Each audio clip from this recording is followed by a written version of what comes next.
Hello everyone, welcome to Toyeen Talks. Thank you for watching. Till I'll see you in my next video. Stay safe, stay blessed. I love you. Bye. Where you dey? He say na him cause. No be say he plan to relocate, but he was already in America, right? He was already in America. The question is that what was he doing in America as at that time? You know, all of us. Okay, in America, I can talk of America. When you come to America as a visitor, you can overstay your visa. It is not allowed for you to overstay. You can extend, I think once or twice. After that extension, you are expected to go back to your country. How Pastor Àdeýemi take do that aspect? Wetin he tell government, American government before they agree for him to stay. Hello? Am I making sense? Thank you very much. Love you guys too, John. What did he tell America government that made him stay? Now, question we dey ask. We are not alleging anything. If you come to America, they give you visa. That visa, you stay for 6 months. That 6 months, they don't even expect you to use that 6 months. They expect you to use like maximum of 5 months. Then you go. By the time you are staying till 6 months, your next visa, you will have problem or coming inside again. They will ask you why you stayed up to that time. What were you doing? But he was able to stay and overstay till people started telling me, don't come to Nigeria. Don't come. Oh. Before you can now go to government of America that, look, oh, we cannot go back to Nigeria. We can't go back. What did Pastor Àdeýemi tell American governments? Did he go to them like a lot of people to seek asylum and say, Nigeria is not safe for me? I'm just asking question. I am not alleging him of anything. Hello? I am not alleging him of anything. No. I say, what did he tell American governments? Because you must have a very good reason why you have to overstay. And before they can extend your visa. Did he go to them to ask them? And what did he tell them? That made them, no, even as a religious visitor, religious leader visit, you don't overstay. There is a timing to visa. We all know that. So what did he tell American government? To they now make him extend his visa? Then what did he tell them to continue to stay? Is either you seek asylum in this case because he was there with his wife. And for somebody of his caliber, I don't want to believe he go do arrange. You understand? Maybe we no talk too much. I don't want to believe he will go for that. Shena asylum is sick. He can't tell American government say Nigeria. Somebody said he cannot seek asylum because he doesn't have a proof of risk to life. Or somebody said his wife had a PhD here. Is it that after the PhD, the wife got a work here? Remember how their children are schooling here. Oh? I know he said he had a dream. Is it the dream he went to tell America to American government for them to give him paper?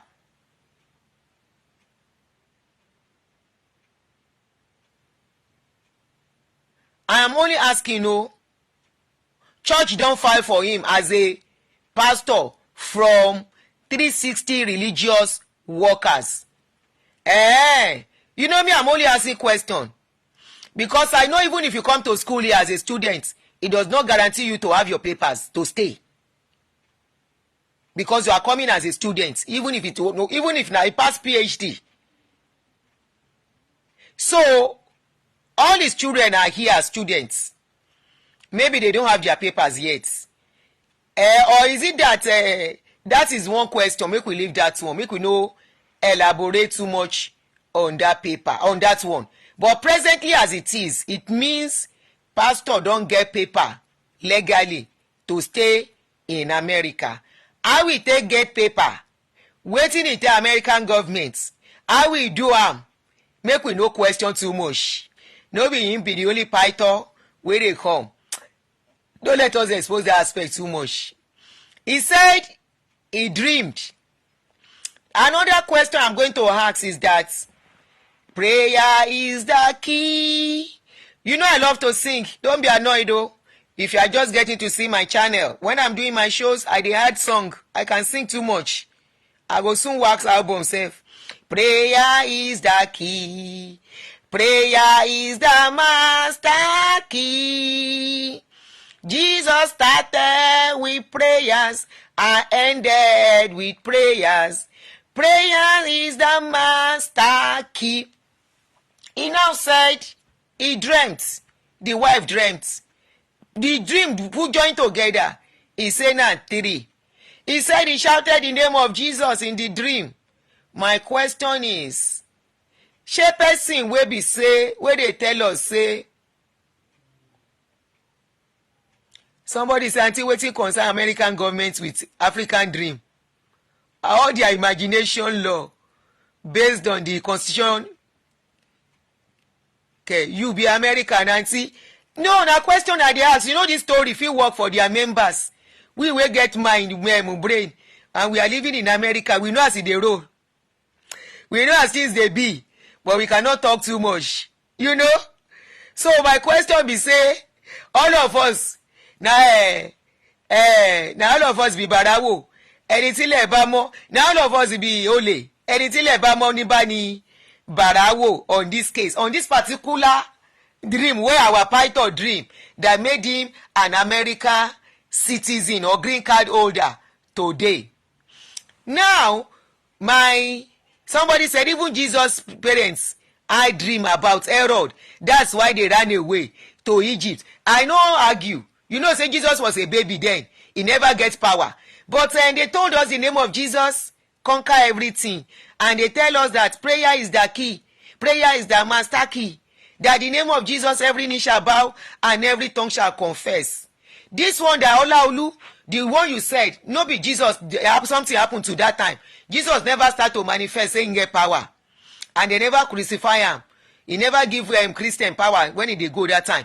How come the people that will tell us when you pray, when you dream, pray, and you become and you will be victorious? How come they are running away? Waiting they chase them that they cannot conquer and pray about. These are the same people that have organized prayer congress, prayer atmosphere, prayer experience, prayer vigil and prayer 100 days, vigil and prayer 50 days to get your victory. Victory over bad dreams, victory over enemy, victory over financial wahala. How come he cannot use that same name to conquer whatever is chasing him from Nigeria?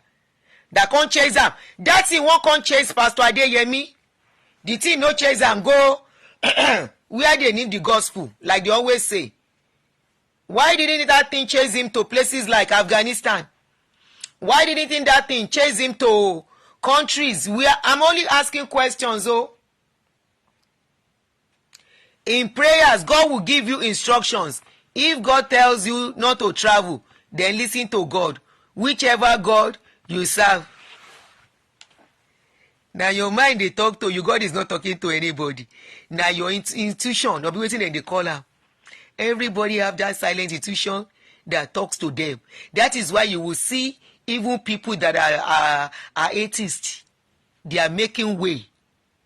My question is why the spirit no tell Pastor Àdeýemi to go to Afghanistan, to go to Iraq, to go to Iran, to go to Palestine where they fight, to go and preach to them, to go to Saudi Arabia where they no believe in, where they know they do church there, to go to places, even to go to Israel.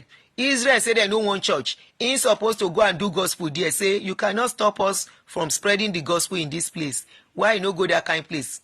Why be say America, the land of milk and honey, Syria, thank you. Make una dey help me mention those countries where they need to go.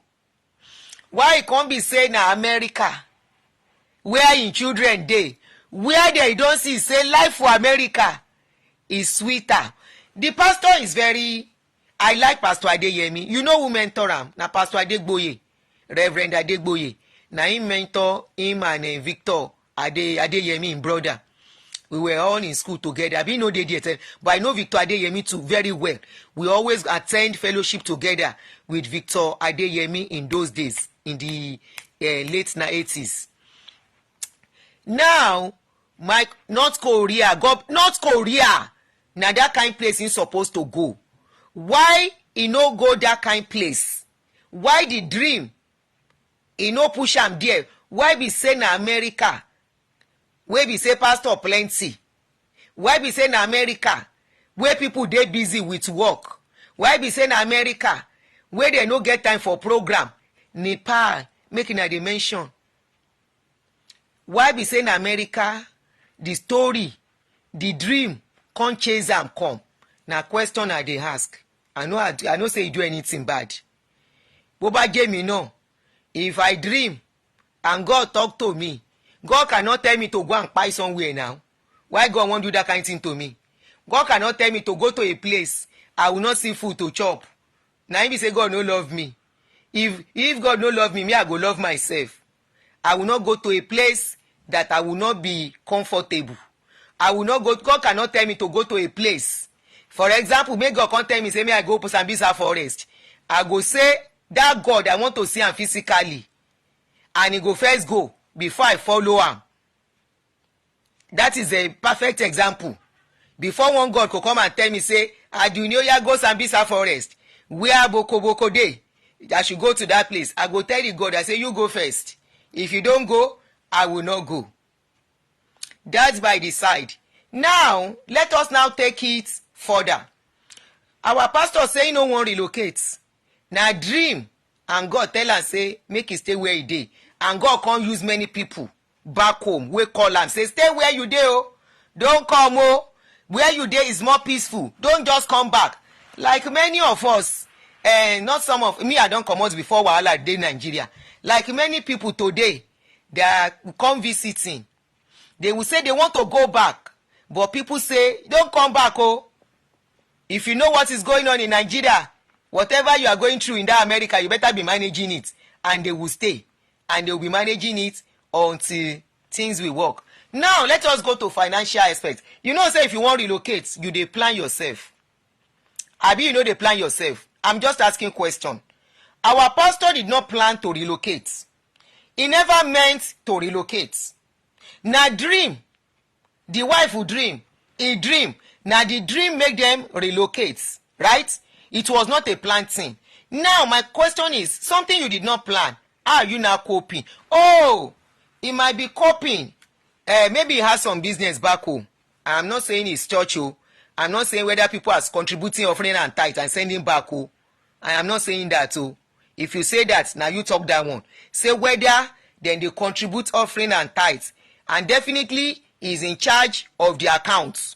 So when they send the money, the money is there. And you know, they say this man is always doing conference. In fact, the wife is going to do a conference very soon.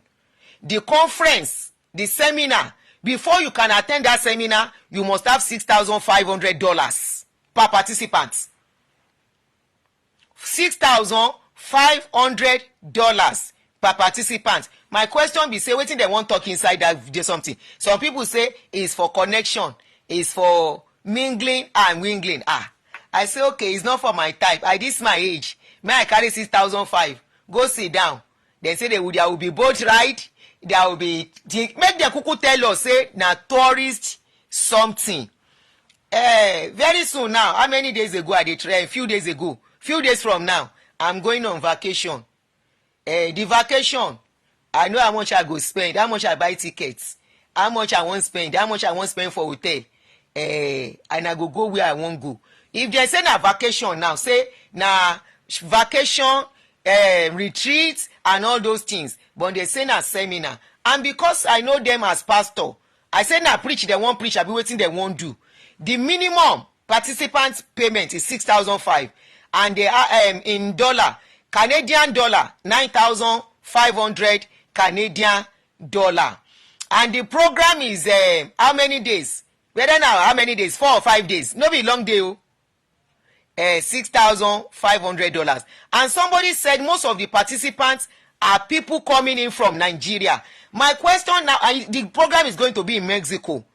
My question is now is that the people coming in, or whether people in America are going to go there. So some people will carry 1 month salary. Anyway, person wey don work for 12 days, 11 months, you can carry 1 month salary to go. Whether they go come collect offering and tithes there, I don't know. Whether they will sow seed, I don't know. Whether they will now tell them that they are raising role model, okay. Whether they will now tell them that as you have come for this program, you can give a thank you donation to the sister, I don't know. But wetin they wan talk there, she say she get PhD. Whether na the PhD something,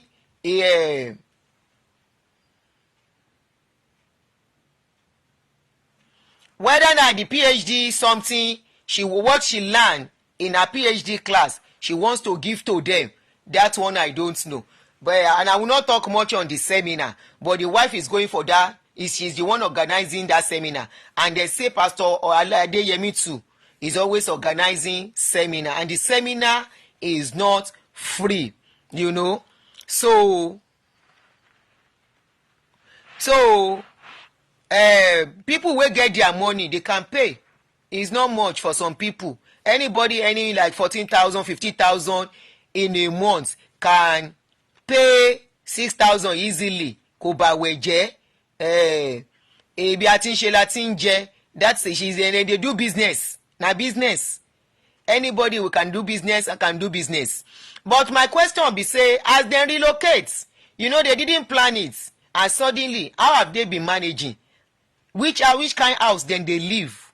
The church that is running in Nigeria, are they still collecting offering and tithes in that church? If they are still collecting, where is the money going?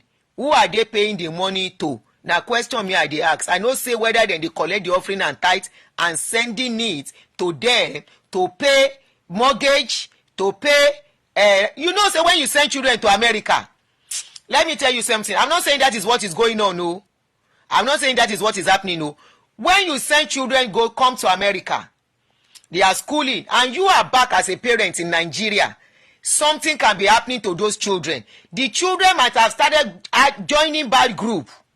And before the children will disgrace parents, parents will quickly relocate and come and join the children so that they can stay with them. I am not saying that is their case. I am saying for some parents to send children to abroad, teenage children, and you are back in Nigeria, you are only using phone call. There was this girl I saw. That girl is the girl says she's about 23, 24. In fact, the girl has become a man. You understand what I'm saying? I no go take all my mouth talk. The girl has become a man. This girl, I was questioning her. In fact, she wears shirt and trouser, put tie.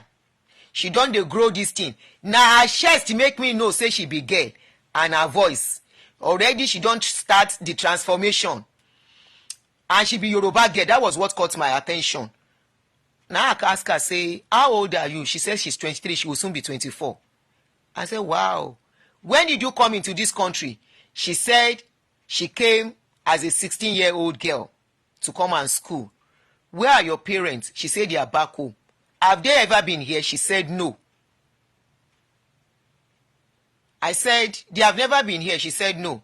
I said, have you been to back home? She said no, she has never been back home. That she's here, she doesn't want to go back home again. I said, why? She said she's comfortable here.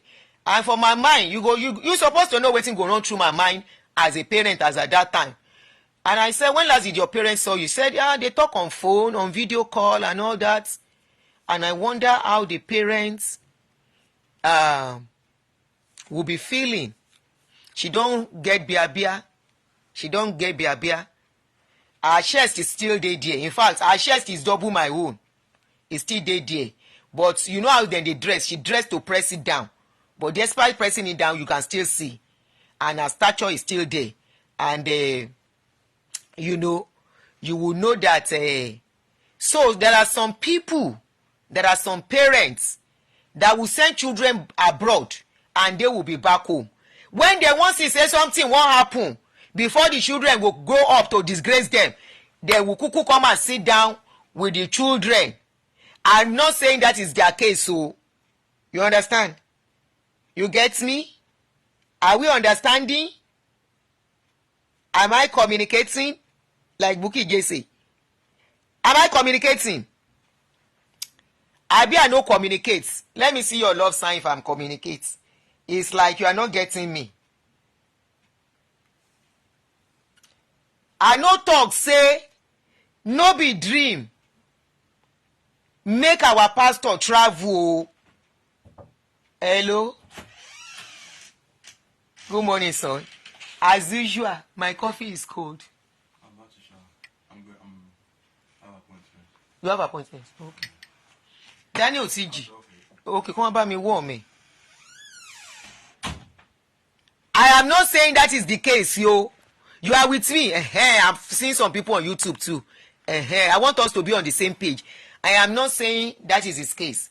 But I say when parents send children abroad, and the people I say the children won't begin do one kind. Parents feel relocate because of the children. I am not saying it's not the dream. But they say that the dream that they say that dream chase them to Nigeria, to America, and people self tell them say God is talking to them to stay in America because America is a land flowing with milk and honey. As they flow with milk and honey, you send children there alone on your own. Even with parents staying with children in America, in abroad, UK, all those countries, especially UK and America. You send children to go to school there, even as parents, if you dey live with them.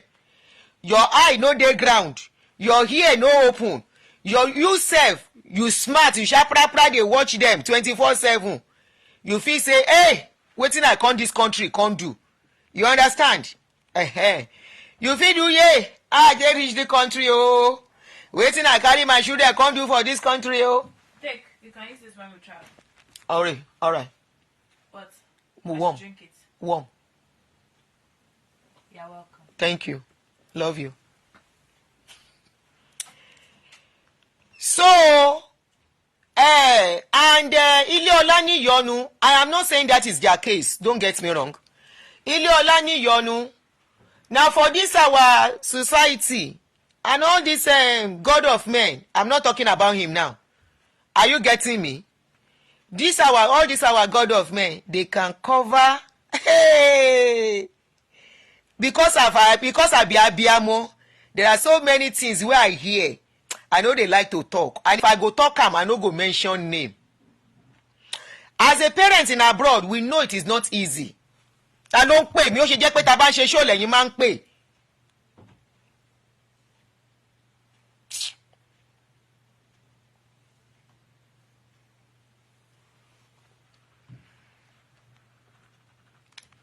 Ẹ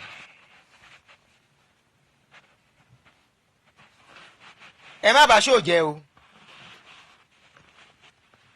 Don't spoil the show. So are you getting me? Thank you. Daddy Mori. Converted worship. Thank you. For abroad, when you send children abroad,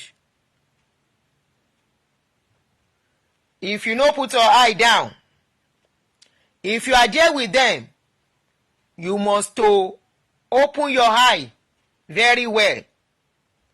Open your nose very well. Even if you are here as a parent, talk less of when you are absent. You are just back home and you send children here. Now, like I was saying, I not say this is not about him, but I want to tell you, say there are so many of these God of men who send children abroad.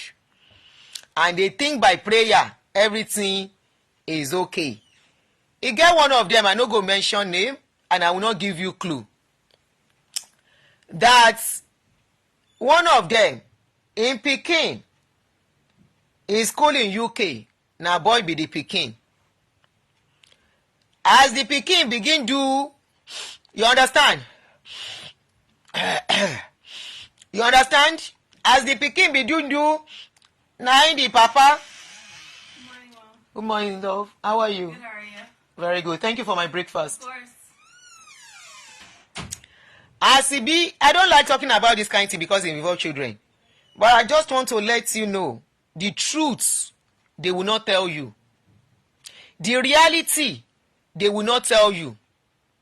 What they cover up. What they tell you say it is by prayers. No, it is not by prayers. If it is by prayer, that dream, where they dream, all they need to do is to pray and it will be over. And victory will come. By this time next year is your year of victory. And you will say amen. And after they say next year is your year of victory, it is time to give a thanksgiving offering. You understand? Yes, coming. Thank you. Appreciate.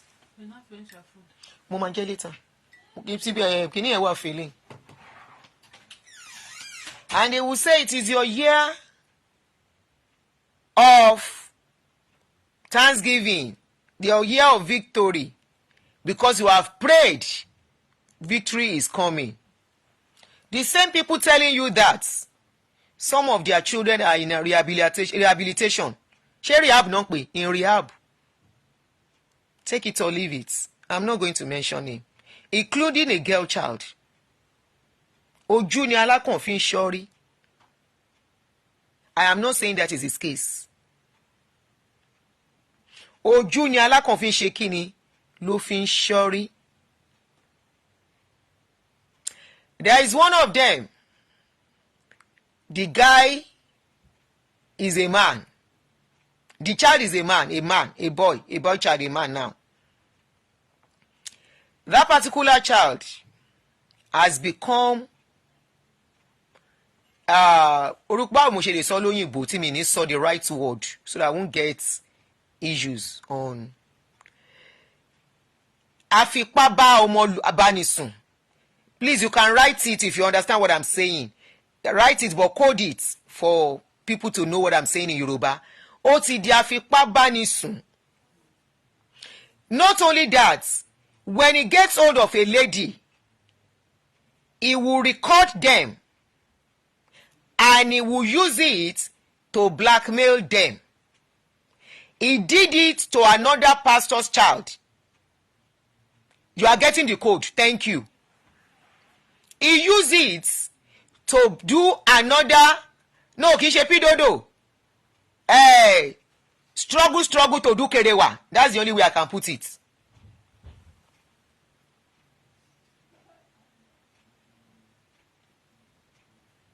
He recorded forcefully. Thank you. Mary Shem, you will get the kinio. He recorded that girl. The girl is a daughter of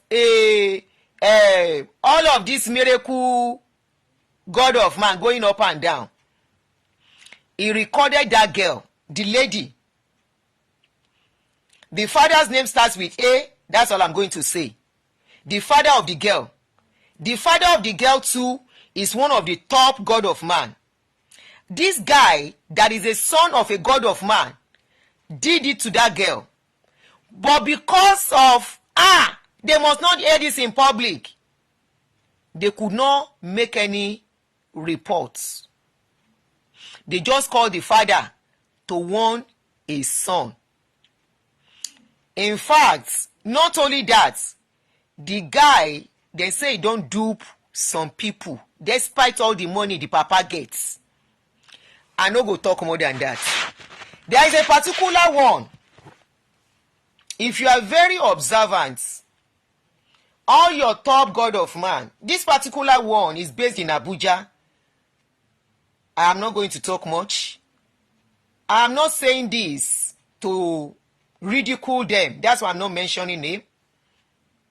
Apart from lawsuits, I won't even come out to mention their name because èmi náà bímọ. Kọ́lọ́run má fi ọmọdán, kó má fi ọmọdán wa wò.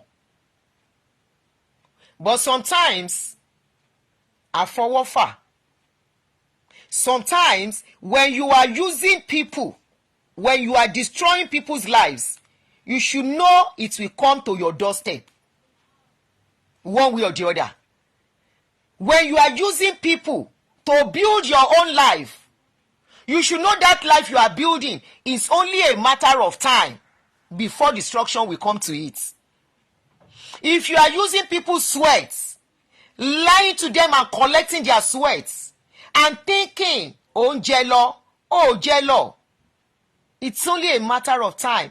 That sweat, the cries of our people to Ngbankanwon will come knocking at your door. I have the portfolio of most of them. There is a particular one. This one is in Abuja. You see all those your God of men, many of them are dealing with serious wahala in their house now. They have used the sweat of the poor, the cries, the sweat, the struggles of the less privileged to build their lives.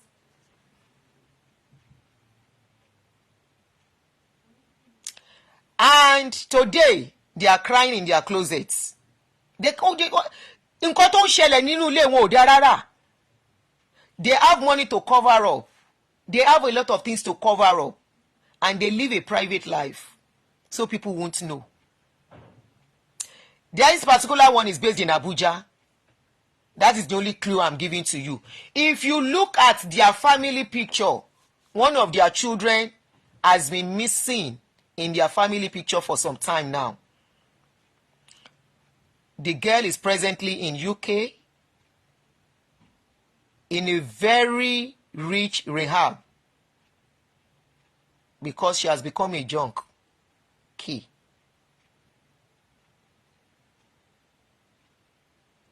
And they are using tithes and offering to pay for the treatments. The child is in a private rehab in UK. Private rehab, where people will not be able to have access to her. Somebody working there was the one that told me. You know, when you are talking, when you are doing this kind of thing, information, a lot of information comes to us. A lot of information. Somebody said, can I drop name? A lot of information. Like this issue of Mumu follow Mumu that we have been treating. A pastor, one of their pastors came to me yesterday, again, Laliano, last night, and was telling me, let me just read out what he said. Let me read out what he said. Ẹ bá mi share video you. I always tell people, church is not the one that will take care of your children for you. They are not the one, because àwọn gan orí tí wọ́n ṣe.